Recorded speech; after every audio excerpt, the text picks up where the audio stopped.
కనకదాసుని చూసి వెనుకు వైపు కుమారి కారుణ్యమును చూపె కమలనాభి.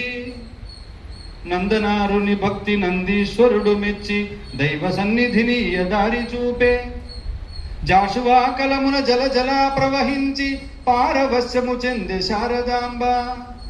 గుణము వలన పరమ కృపకు పాత్రులు గాని కులము బలము కాదు తెలుసుకుంటే. భారతీయ సంస్కృతిలో మన ధర్మశాస్త్రాల్లో ఎక్కడ కుల విభేదాలు లేవు, కుల వివక్ష లేదు. అసలు ఇది తప్పుడు ప్రచారము.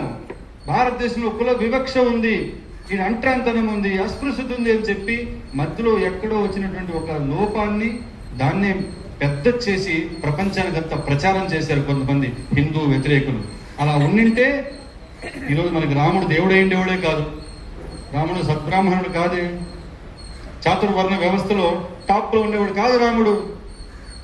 కృష్ణుడు ఈరోజు బ్యాక్వర్డ్ క్యాస్ట్, ఈరోజు భాషలో చెప్పాలంటే బీసీలో యాదవ వంశంలో పుట్టాడు.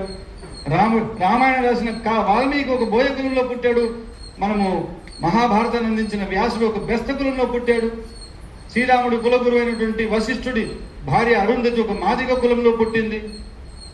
భగవంతుడే ఒక్కొక్క అవతారం ఒక్కొక్క కులంలో ఎత్తాడు.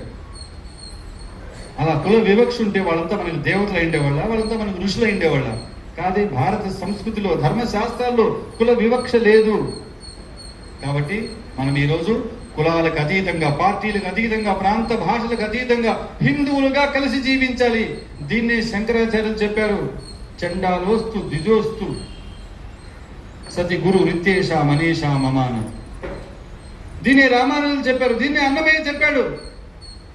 నిండార రాజు నిద్రించు నిద్రయు ఒకటే, అండనే బంటు నిద్ర అది ఒకటే, మెండైన బ్రాహ్మణుడు మెట్టు భూమి ఒకటే, చండాలుడు ఉండేది సరిభూమి ఒకటే, బ్రహ్మం ఒకటే పరబ్రహ్మం ఒకటే అని చెప్పాడు. కాబట్టి హిందువులందరూ ఏ కులమైనా అందరూ కలిసి హిందువులుగా, బంధువులుగా, భారత మాత బిడ్డలుగా కలిసి జీవించాలి. అదే హిందూ సమ్మేళన ప్రధాన ఉద్దేశం.